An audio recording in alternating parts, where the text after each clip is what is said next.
시청률 주말이라 좀 많이 떨어졌어요. 그럼에도 우리가 또 살펴봐야죠. 이거 어제 뉴스인데요. 헤드라인만 몇 개 읽어드려도 흐름이 쫙 한눈에 들어오도록 편집을 참 잘했더라고요. 사법농단 전 대법관 4명 첫 압수수색. 드디어 대법관들 압수수색이 시작됐습니다. 양승태는 차량만. 근데 제가 말씀드렸죠. 조금 전에 검찰이 꾀를 부려가지고 어떻게 해서 결국 서재에 있던 USB를 득템했습니다. 거기 어떤 내용이 들어있을지 기대가 되는데요. 양승태를 피의자로 적시했다. 상당히 중요한 거예요. 보통 초도에는 참고인 정도로 가다가 이렇게 탁 돌변하는데 피의자로 적시했다는 거 자신 있다는 거죠. 검찰 사법농단 몸통을 정조준했다. 두꼭지 톱으로 가는 것이 맞다고 생각합니다. 타사는 일부 인도네시아 강진을 톱으로 올렸던데 이게 맞습니다. 그리고 나서 이제 차분하게 인도네시아 강진 지진 해일 사망자 최소 832명, 공포 속 약탈까지 정말 처참하더라고요. 경보 제재 후 지진 해일이 일었다. 7m짜리 경보가 이제 별일 없을 거야 그랬는데 그때 바로 7m짜리 해일이 닥친 거죠. 기상청이 피해를 키웠다. 비난 폭주하고 있다. 사실은 제목 뽑기가 제일 힘들어요. 좋은 기사는 제목을 한 줄 또는 한 단어로 뽑을 수 있습니다. 근데 기사를 이렇게 저렇게 잘 못 쓴 사람 제목을 뽑으려면 너무 힘들어요. 그래서 이제 데스크들이 그 제목 너희들이 뽑아와 이렇게 하거든요. 그런데 제목을 못 뽑아요, 후배들은. 그래서 데스크에서 하는 일 중에 가장 중요한 것이 이렇게 제목 뽑는 거. 그다음에 이렇게 이게 이제 벨트라고 하거든요. 이거를 헤드라인 이거 색깔 넣는 거.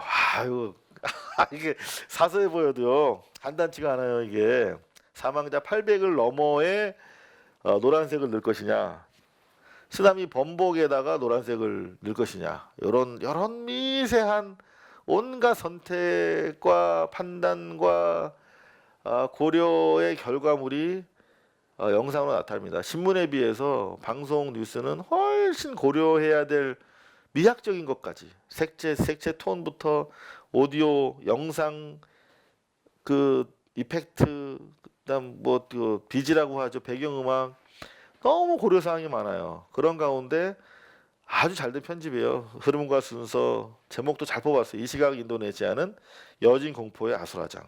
한눈에 다 아시겠죠. 태풍 짜미, 지난번 제비에 이어서 짜미 일본 중심을 관통하고 있다. 오사카 마비되고 도쿄 폭풍 경보다. 그런가 하면 리용호 일방적 비핵화는 안 된다. 미국 대화 진행 중이다. 너무 잘 뽑았어. 제목이 누가 뽑았는지 모르겠어. 리용호가 일방적 비핵화 안 돼. 야 이제 지금부터는 빅딜이야. 하나씩 주고받자. 이러니까 미국에서 대화 진행 중. 알았어. 고민해 볼게. 그런데 트럼프 김정은과 사랑에 빠졌다. Fell in love 이름이 그랬어요. 사랑에 빠졌다. 이 트럼프의 언명은 정말 곤란합니다. 해석하기가 너무나 힘들어요. 이게 무슨 의미냐? 결국은 뭔가 지금 뜸들이고 있는 거죠.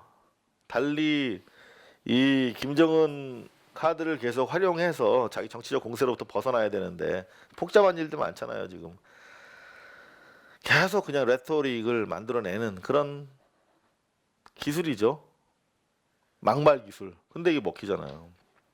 자, 요것도 일본 평창 올림픽에서 한반도기에다가 독도 빼라고 하더니 해군이 우길기 불가하다고 하는데도 제주도에 뭐 관함제인가 뭐 한대요. 배들 각국 배 들어와서 뭐 사열하고 그런 행사인가 본데 이 우길 승천기라고 부르면 안 되는 거죠. 원래 전범기라고 해야 되는데 우길 승천이라고 하는 거는 태양이 막 이렇게 떠오르는 깃발이라는 뜻이기 때문에 안 되죠. 그냥 전범기, 나치 전범기, 일제 전범기. 근데 좀 길다. 일제 전범기를 달고 오겠다고 하는데 못하게 하고 있잖아요. 그런데 요건 계속 우리가 지켜봐야 될 대단히 중요한 사안 같아요. 이 이슈는 저희도 계속 지켜볼 겁니다. 여기에서 향후 이게 그냥 일본과의 신경전으로 보이지만 그렇지 않아요. 큰 틀에서 그 한미일 삼각 구도라고 하는 거의 만들어진 미국의 지역 동맹 체제거든요. 그런데 이거를 자꾸 우리가 일본을 밀어내려고 하는 거예요. 일본이 밀려나야 그야말로 우리가 미국이랑 다이다이로 외교해서 이 외교력 가지고 북한이랑 협상할 수 있는 거거든요. 일본이 자꾸 끼면 안 돼. 이번에 우리가 중국을 떨어뜨려서 그만큼 여기까지 온 거잖아요. 일본을 자꾸 떨어뜨려야 되는데 떨어뜨리겠다라고 하는 대단히 중요한 노림수일 수도 있어요. 그래서 미국이랑 우리가 다이다이 붙어야 북한이랑 얘기가 편해진다는 거. 근데 그걸 못하게 하려고 미국이 만들어 놓은 장치예요. 한미일 지역 삼각 동맹 구도라는 것은. 자, 뭐 이런 내용입니다. 공익신고자 보호법 아시죠? 세상을 바꿨지만 나에게 남은 건 점점점 뭐게요? 죽음이에요, 죽음. 공익신고자들은 제가 MBC에 있을 때 항상 제보를 받아서 우리는 기사를 쓰잖아요. 세상에서 가장 먼저 안 사람이 있어요. 그 다음에 두 번째로 기자들이 아는 거거든요. 그리고 이 사람들의 헌신과 희생 덕분에 이런 내부 자료를 가지고 기사를 썼으면 이 양반들에 대해서 최소한 변호사비라든가 내부 고발이 문제가 됐을 때 이 양반들이 재취업할 수 있도록 돕는 걸 언론사에서 해야 되는 거예요. 수익자 부담 원칙에 따라서. 그래서 제가 계속 이런 제보자들 보도하고 나도 실제적으로 달라지는 건 없어요. 특히 이 사람들한테는 새로운 세상이 안 와요. 보도 나가고 나면 책임자 색출하죠. 사법적으로 회사에서 고발하죠. 그리고 내부적으로 왕따시키죠. 그러면 도저히 이 내부 고발자가 살아갈 수 있는 방법이 없는 거예요. 재간이 없어요. 저도 그랬잖아요. 저도 내부 고발을 2번 했잖아요. 이때 MBC에서 김정난 인터뷰했잖아요. 지난 2012년 대선 때 문재인 후보 떨어뜨리려고 김정난 인터뷰해가지고 NLL 관련해서 뭐 문재인 또는 노무현 발언을 인터뷰하려고 시도했지 않습니까? 3일 전에 가서 대선 3일 전부터 가서 그걸 내부 고발했는데 MBC는 사실관계에 대해서 부인하기도 했었고 이렇게 악의적 유언비어라고 결국 사실로 드러났잖아요. 그리고 저는 해고됐잖아요. 그런데 지금 새로운 MBC가 됐다고 하지만 아직도 저는 이 사안과 관련해서 MBC로부터 너 그때 유언비어라고 해서 미안해. 너 그때 해고해서 미안해. 라는 사과 한 번 안 받아봤어요. 하물며 저는 사실 모든 기자는 내부 고발자거든요. 본질적으로. 언론이라고 하는 기득권에 속해 있으면서 기득권을 고발하는 거잖아요. 그러니까 내부 고발자일 수밖에 없어요. 그런데 하물며 내부 고발이 직업인 저로서도 지금 벌써 7년 됐나요? 2000 언제야 이거? 시간 가는지도 모르겠네. 2013년 한 5년 됐네요. 5년 지나도 아직 사과 못 받고 있는데 이런 공익신고자들 같은 경우에는 직업이 내부 고발자가 아니잖아요. 이 사람들은 그냥 생활인이었잖아요. 그럼 조직에서 완전히 투명 인간이 되는 거예요. 저도 정말 자살 출동도 많이 느끼고 공황장애 때문에 아직까지 고생하고 있어요. 왕따를 하도 오랫동안 당해서. 근데 이거는 사회가 보듬어 줘야 됩니다. 그리고 충분히 언론사에서 언론을 통한 공익적 내부 고발일 경우에는 언론사들이 충분히 이분들에 대해서 책임을 가지고 케어를 해야 돼요. 그래서 제가 MBC에다가 우리가 언론이 나서서 그 펀드를 만들자. 그 언론사들이 만들고 시민사회와 국가와 함께하는 내부 고발자들을 돕는 펀드를 만들자라고 했는데 MBC에서 보기 좋게 거절당했습니다. 그래서 제가 만들었어요. 소금 창고라고. 아이고 참 내부 고발에 대해서는 제가 할 말이 너무 많습니다만 금강산 댐 여러분들 기억하시죠? 이게 옛날에 전두환 정권 때 북한에서 물로 공격을 하기 위해서 금강산 댐을 만들었는데 댐을 무너뜨리면 63빌딩이 절반이 물에 잠긴다고 해서 막 CG로 막 틀고 그랬었어요. 모의 실험 결과도 내고. 그래서 우리 막 돈 걷어가지고 국민성금이 그 당시 640억.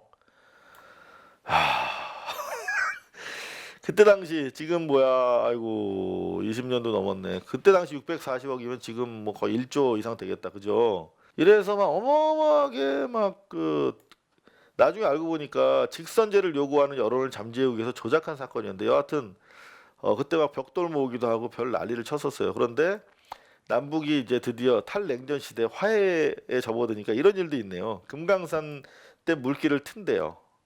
이게 무슨 말이냐면 금강산 댐은 지금 이 북한강 상류에 있는데 이 물길이 원래 북한강 상류로 이렇게 내려가게 돼 있거든요. 근데 이거를 동해 쪽으로 돌려서 그 동해 쪽은 가파르니까 거기서 그 낙차를 이용해서 발전하는 방식이에요. 그러니까 북한산 쪽으로 유입되는 물의 양이 크게 줄었을 거 아니에요. 그래서 이쪽으로 낙차 발전하지 말고 이쪽으로 다시 흘려주면 우리가 어떤 식으로 뭐 전기든 이렇게 보상을 해주겠다. 이런 협의가 진행 중이라는 단독 기사를 KBS에서 실었습니다. 오, 대박. 이런 기사를 많이 쓰란 말이야. KBS 열심히 취재했다. 자, SBS 보겠습니다. 제가 감기 때문에 상당히 지금 정신 상태도 해롱해롱하고 목이 많이 잠겼죠. 양해해 주시기 바랍니다. SBS 8시 뉴스인데요. 주말을 맞아서 소폭 상승하기 정말 어렵습니다. 주말엔 절대 시청률이 많이 떨어지거든요. 놀러 가고 오락프로 보고 소폭 상승하는 커브라는 것은 아주 희망적인 것이죠. SBS에서 김정은 국무위원장이 폴더 인사를 하고 있다는 영상을 보여주면서 이거 다 문재인 신드롬이다. 해빙의 이펙트다. 뭐 그렇게 기사를 쓰고 있습니다. MBC 대폭 올라가고 있어요.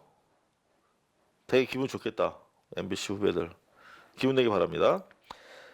이런 기사가 있었네요. 지주회사 재벌 총수 이익 챙기고 세금 덜 내고 IMF 이후에 그 기업들을 위해서 홀딩 컴퍼니 제도라는 게 있었는데 홀딩 컴퍼니가 여러 가지 세금을 덜 내는 나쁜 수단으로 변질되고 있다.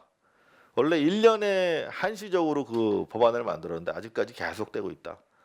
이거 재벌을 위한 나라 아니냐? 이런 좋은 기사였습니다. 서혜연 기자가 쓴 기사인데 요거는 그 재벌들 자료를 다 입수해서 작성할 수 있는 기사잖아요. 그런데 제가 뭐라 그랬죠? 이런 자료가 쭉 나오고 마지막에 국회의원 인터뷰가 나오면 이 국회의원이 서혜연 기자한테 이걸 자료를 준 거라고 그랬잖아요. 단독으로. 그럼 최입의 바른미래당 의원은 자기 그 국정 홍보할 때 이걸 또 활용할 수가 있거든요. 그 자료집 같은 데다가.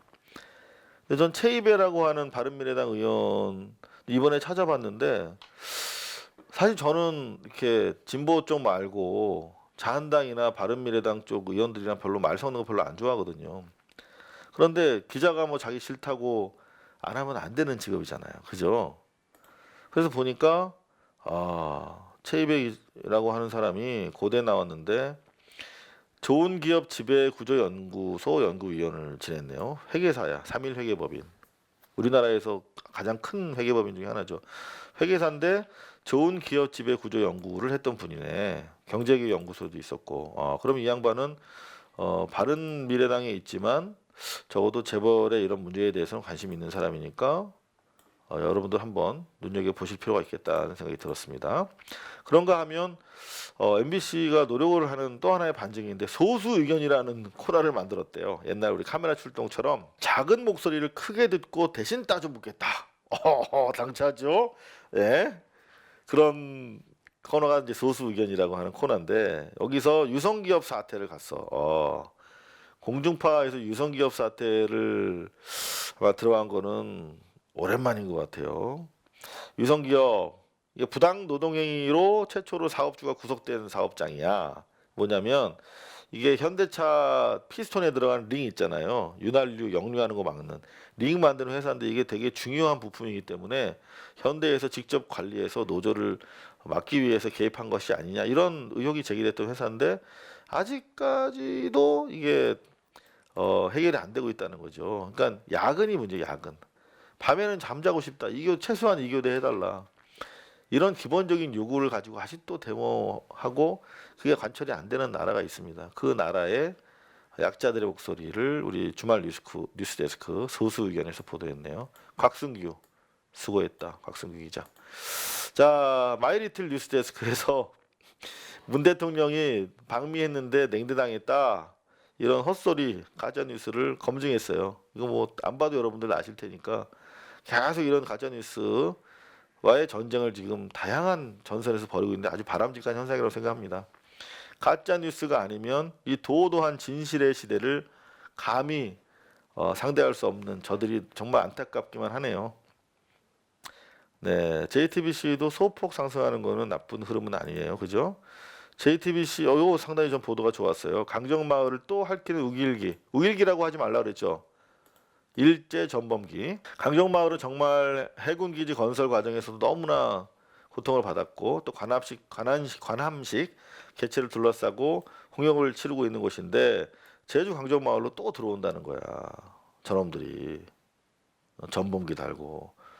그러니까 여태까지는 하늘에서만 보도했는데 JTBC가 땅으로 내려가서 그 지역 주민들, 시민단체에 인터뷰를 한 거예요.